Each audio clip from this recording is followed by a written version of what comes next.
आता आपल्या आवडत्या मालिकेचे संपूर्ण भाग मालिका प्रसारित झाल्यानंतर लगेचच पाहू शकता पूर्णपणे मोफत फक्त सन नेक्स्ट वर. मारावंच लागेल.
इकडे अरे इकडे इकडे अरे अरे मुली समोर नाक उभा रे मुली समोर नाक उभा इकडे अरे इकडे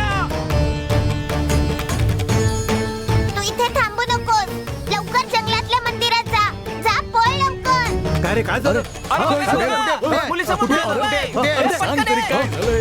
जा नंदिनी, तू जा लवकर. इथून पळ लवकर.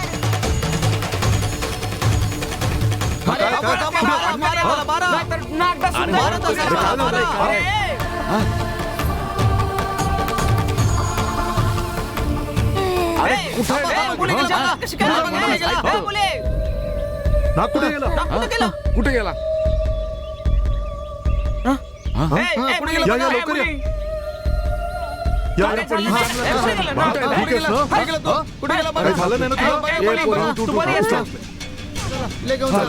चला हिला चला लवकर घेऊन चला. घाबरले ना.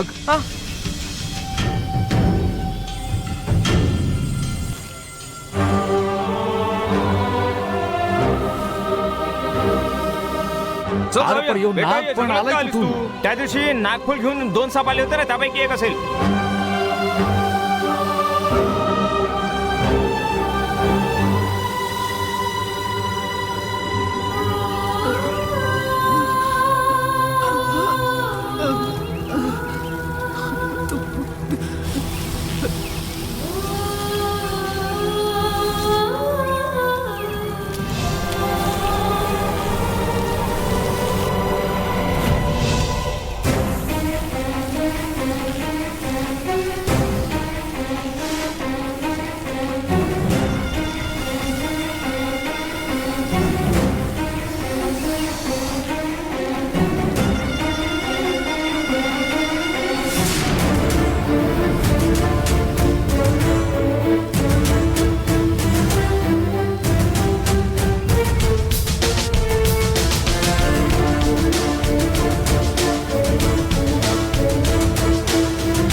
हे मंदिर बघ. या मंदिराचं मी वर्षानुवर्ष किती प्रेमाने संरक्षण केलं होतं. ज्या मूर्तीला देवी मानून मी पूजा केली होती, ज्या मूर्तीची पूजा करण्यासाठी मी मानवी रूप घेतलं, ती मूर्ती नष्ट करून टाकली. तिच्या रक्षणासाठी 3 स्त्रियांना कालचक्र बनवून देवी मातेने तिचा आधार निर्माण केला. आणि ते पापी ते तिन्ही कालचक्र चोरून घेऊन गेले. मी असूनही हे सगळं थांबवू शकले नाही. एवढा घोर अन्याय आणि एवढं मोठं पाप करणारे ते पापी माझ्या हातून निसटले असतील, पण तुझ्या हातून वाचता कामा नये. तू अजूनही लहान आहेस, पण तुझा जन्म विलक्षण आहे. तू शक्ती नागरूपिणी आहेस.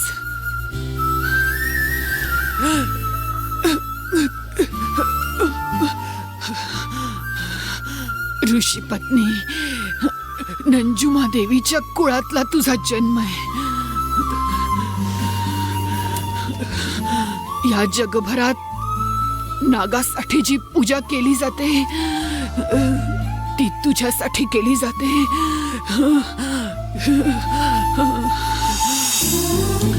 तुझी जी शक्ती आहे ती असीम आहे. त्या स्तरापर्यंत पोहोचण्यासाठी तुला नागकन्या बनवून मानवी रूप घ्यावं लागेल. मानवी रूप घेण्यासाठी काही योग्य वर्ष येण्याची गरज आहे आणि त्यासाठी अजून 20 वर्ष बाकी आहेत. आणि तोपर्यंत कदाचित तुला संघर्ष करावा लागेल. वर्षानुवर्ष बंधनात राहण्याचे कष्टही भोगावे लागतील. तू कशाचंच दुःख बाळगू नकोस. असं समज की शक्ती मिळवण्यासाठी तू तपस्या करतेस. आपण ज्या सत्याची पूजा करतो ती तुला एक नागकन्या बनवून तुला नक्की उभं करेल. तू नागकन्या बनून बाहेर येशील तेव्हा ज्यांनी आपला विश्वासघात केलाय त्यापैकी एकालाही जिवंत सोडू नकोस. त्यांच्या वंशात कुणीही जिवंत राहता कामा नये. संपवून टाक त्यांना.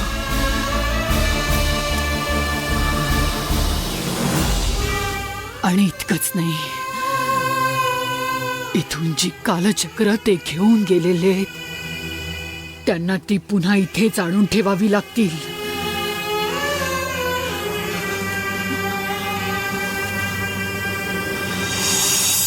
कालचक्र ही काही सामान्य गोष्ट नाही. देवी मातेसाठी ज्या स्त्रियांनी त्याग केलाय त्यांचे आत्मेत. ती नागसंपत्ती जिचं तुझ्या आईने रक्षण केलंय ती देवी मातेच्या चरणात असायला हवी. या स्वार्थी लोकांचा त्यावर काहीच हक्क नाहीये.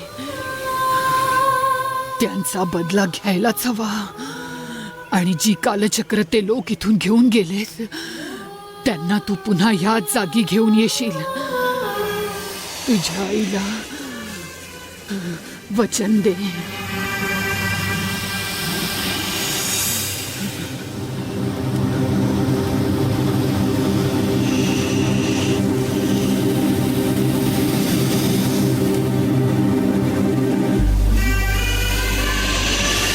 वचन दे मला.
माते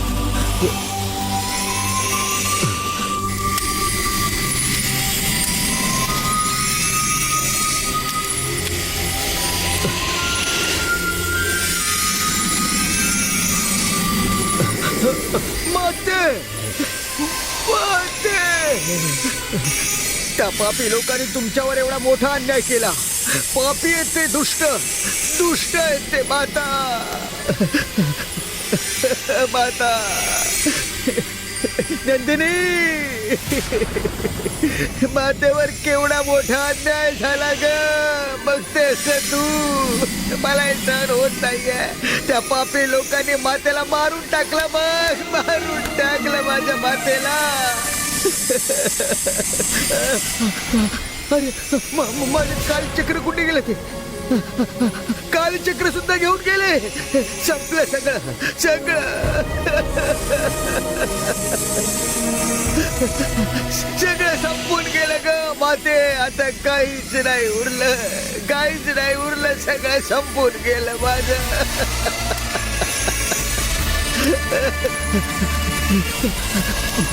नंदिनी, नंदिनी, त्यांना अजिबात सोडू नकोस, सोडू नकोस त्यांना.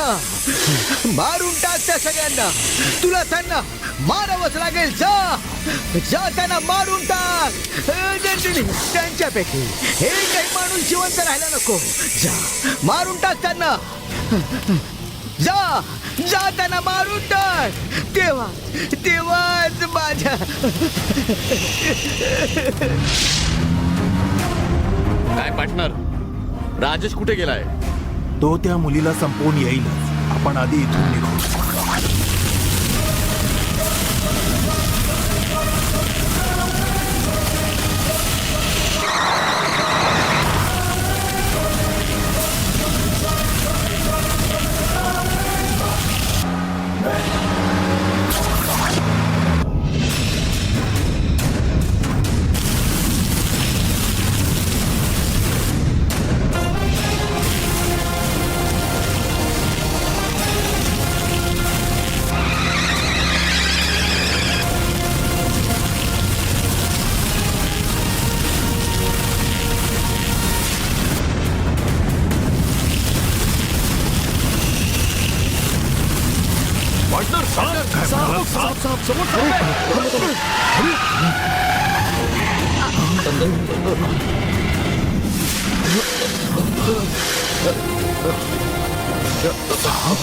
काय करायचं का?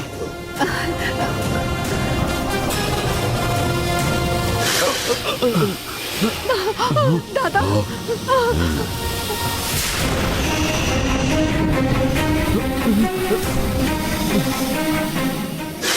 आता काय करायचं? पळण्याशिवाय काही गत्यंतर नाहीये. चला निघा इथून.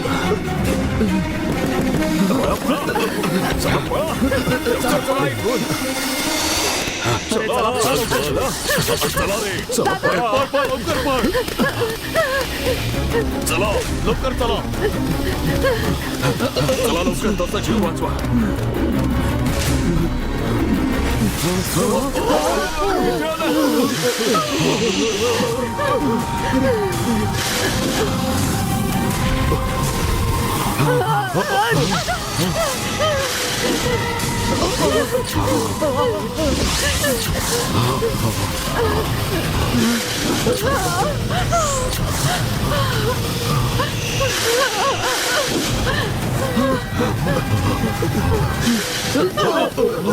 राजशिखर सांभाळून. सोयची काहीतरी करा.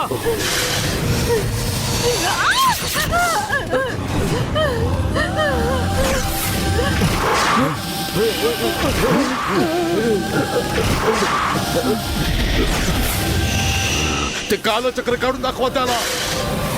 मग हा नाद काहीच करू शकणार नाही. ठीक आहे पार्टनर. घे.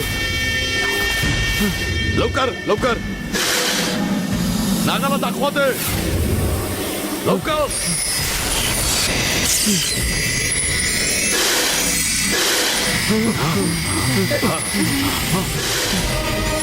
दाखवत राहा त्याला.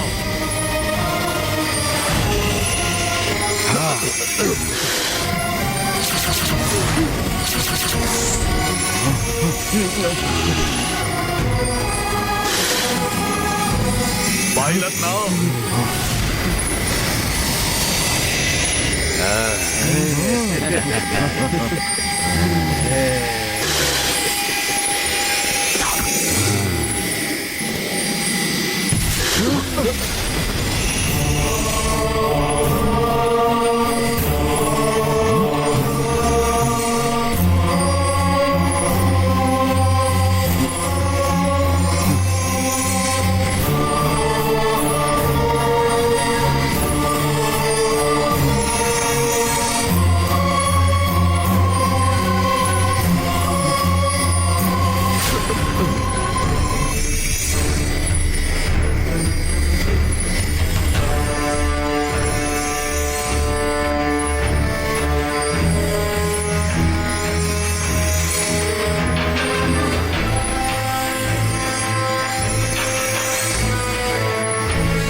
स्वामीजी अहो याला तुम्ही पिशवीत का ठेवताय याला पण आपण मारून टाकूया ना.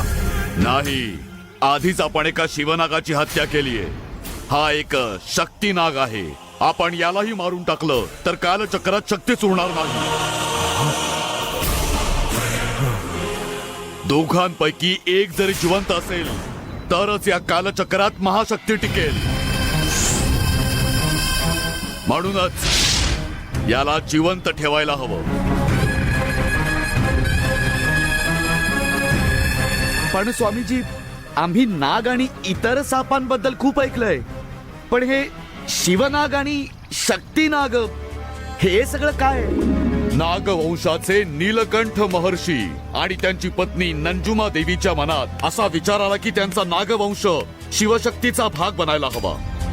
आणि त्यासाठी नीलकंठ महर्षींनी शिवाच्या दिशेने आणि नंजुमा देवींनी शक्तीच्या दिशेने तपस्या करायला सुरुवात केली. तपस्येचं फळ हे होतं की नीलकंठ महर्षींच्या कुंडलीच्या शक्तीला शिवाने नाग बनवलं आणि त्यांच्या वंशात सामील करून घेतलं.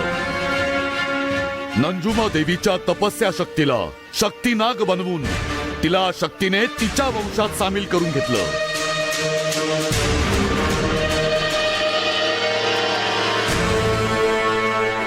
शिवनाग हा नेहमी प्रेमाच्या बंधनात अडकलेला असतो आणि शक्तीनाग कोणत्याच बंधनात अडकलेला नसतो. शिवनागाचा स्वभाव खूप शांत असतो आणि शक्तीनाग उग्र स्वभावाचा असतो. शिवनागाचं वय वाढत जातं पण शक्तीनागाला वयच नसतं. शिवनाग हा देवतेची पूजा करतो आणि शक्तीनाग देवतेच्या स्थानी राहून पूजा ग्रहण करतो.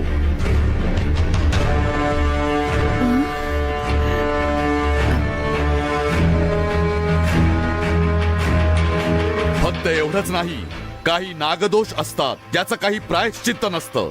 आपण तर शिवनागाची हत्या केली आहे, तो महासर्पदोष आहे. जर शिवनाग दोष असेल तर त्याला शक्तिवेदीवर आणि शक्तीनाग दोष असेल तर त्याला शिववेदीवर ठेवून दोष निवृत्ती करायला हवी. जर हे दोन्ही दोष आपल्यावर आले तर त्यानंतर आपण या नागदोषांपासून कधीच वाचू शकणार नाही.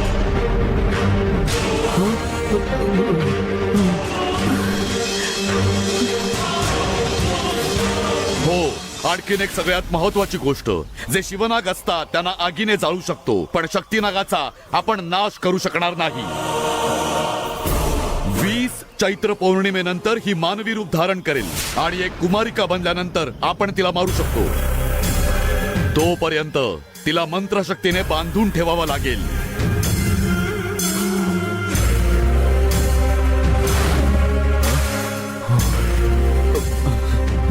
हे नाग आपल्या अधीन राहावेत म्हणून त्याला मंत्रशक्तीने बांधून ठेवण्याची माझी जबाबदारी आहे. तर मग या नागाला तुम्ही घेऊन जा. माझ्या सीमेत ठेवून याची पूजा करण्यात काही अर्थ नाही, पण ज्याच्या घरात कालचक्र असेल त्याच्या घरात याला बांधून ठेवावं लागेल.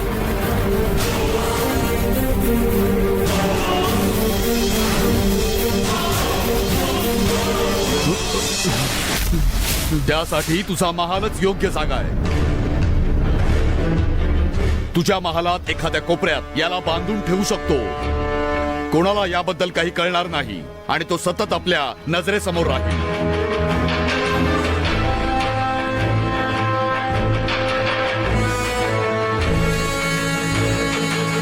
ठीक आहे स्वामीजी.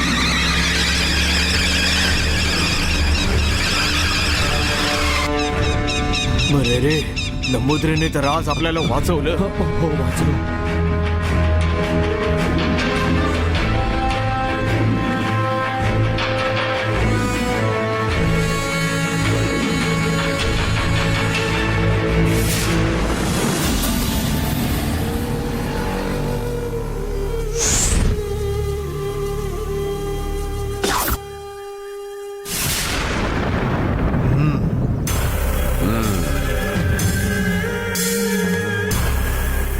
याला ठेवायचं कुठे?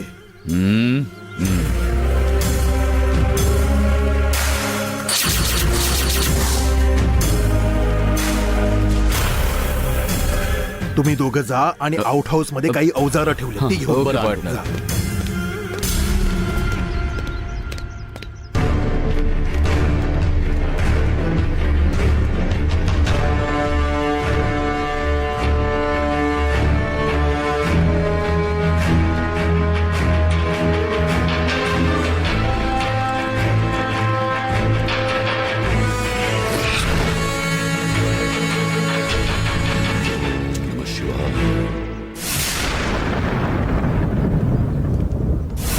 ही योग्य जागा आहे. इथे खोदायला लागा.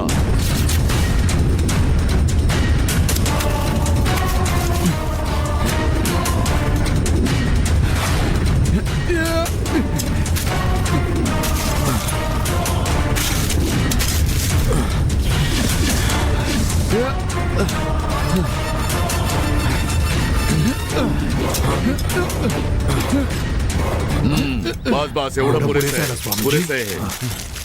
पुरे झालं. स्वामीजी, या सापाने आमच्या राजेशला मारून टाकलं. आणि आता जर याला सोडलं तर आपल्यालाही धोका आहे. याला मारून टाकूया ना. हा जिवंत राहिला तरच कालचक्रात शक्ती राहील असं मी म्हंटल होतं ना. कालचक्र महत्वाचं आहे, पण त्यासोबतच आमचा जीवही महत्वाचा आहे ना. हो ना, बरोबर. या नागापासून काहीही धोका उत्पन्न होणार नाही ही माझी जबाबदारी आहे.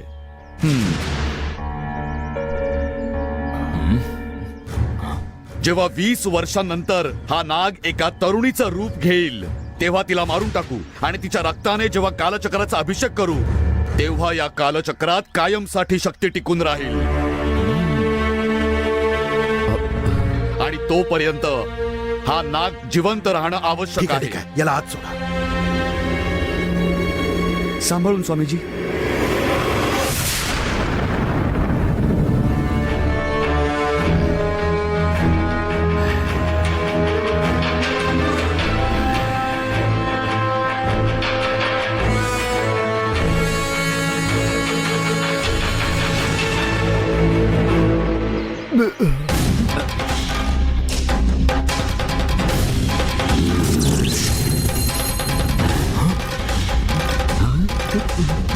देवी भगवती अंबे.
असं मंत्रून ठेवलंय की आयुष्यभर हा नाग बाहेर येणार नाही आणि बंधनासोबतच हे बंधन तोडण्याचा एक मंत्रही याच्यासोबत बांधायला हवा. तेव्हाच आपल्या बंधनाच्या मंत्रालाही शक्ती राहील. म्हणूनच या नागाला बाहेर येण्याचा मार्गही एक रीत म्हणून ठेवावा लागेल.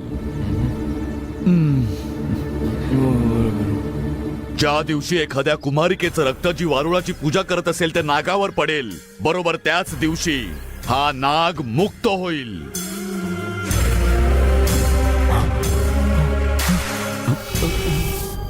म्हणूनच एखाद्या कुमारिकेला या वारुळाच्या आजूबाजूला न फिरू देणं ही तुझी जबाबदारी आहे. यासाठी तुला सावध राहावं लागेल. ठीक आहे स्वामीजी.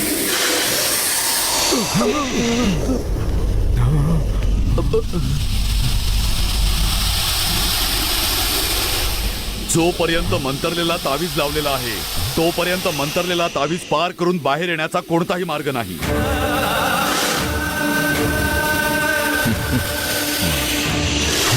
त्याने त्या तावीजाला स्पर्श केला तरी त्याला शॉक बसण्यासारखं होईल. तो त्याला स्पर्शही करणार नाही, घाबरून आतच राहील.